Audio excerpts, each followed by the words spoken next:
I'm not talking about your wedding, I said. I'm talking about spending 3 weeks in Maine next door to the Tubmans. It won't be as bad as you think, Mom said. You don't know how bad I think it will be. Sheila's older now. She's finished 6th grade, same as you. What's age got to do with it? I said. She'll still be the queen of cooties. What's cooties? Fudge asked. When I didn't answer, he tugged on my sleeve. What's cooties, Pete? Since when am I Pete? I asked, shaking him off. Since today, he said. Well, I prefer Peter, if you don't mind. Pete is a better name for a big brother, and Farley is a better name for a little brother. I figured that would shut him up since his real name is Farley Drexel Hatcher, and he's ready to kill anybody who calls him that. Don't call me Farley, he said. Then he really let go and yelled, I'm Fudge. The waiter, who heard him from across the room, came over to our table and said, Sorry, we don't have any tonight, but we do have mud pie, which is almost the same thing. Dad had to explain that we weren't talking about dessert, and Mom added, We never eat dessert until we finished our main course. Oh, the waiter said. But before he had a chance to get away, Fudge looked up at him and said, Do you have cooties? Cooties? The waiter asked. For dessert?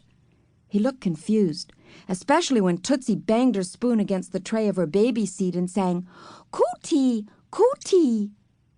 I could tell Fudge was about to ask the same question again, but before he had the chance, I clamped my hand over his mouth.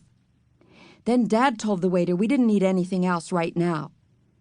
The waiter walked away shaking his head, and I took my hand away from Fudge's mouth. As soon as I did, he was back in business. What's cooties? This time, the people at the next table looked over at us. They're like nits, Mom told him quietly.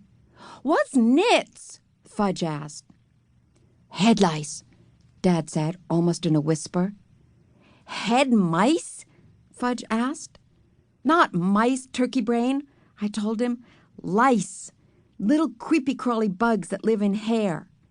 I snapped my fingernails at his head, the way Sheila Tubman used to do to me.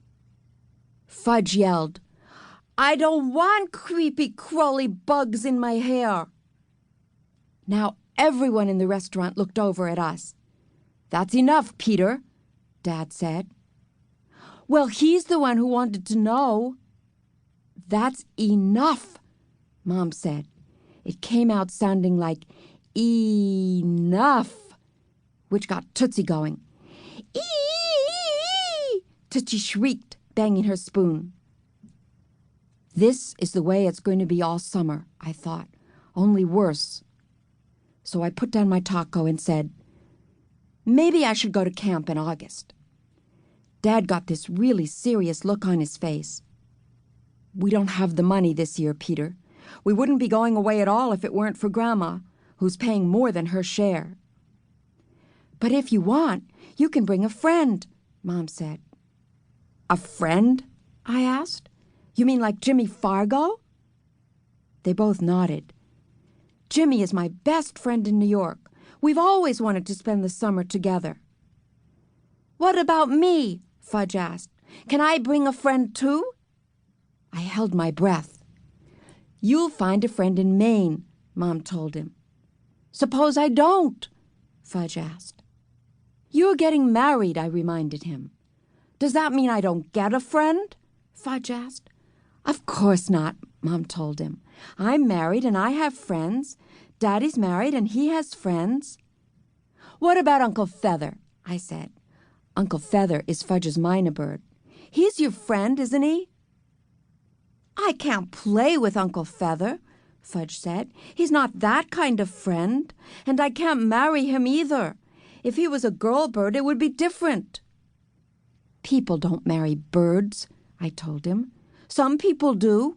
Name one, I said. The guy was married to Big Bird on Sesame Street. Big Bird's not married, I said. That's how much you know, Fudge shouted. He's learned to say that every time someone disagrees with him. It's a real conversation stopper.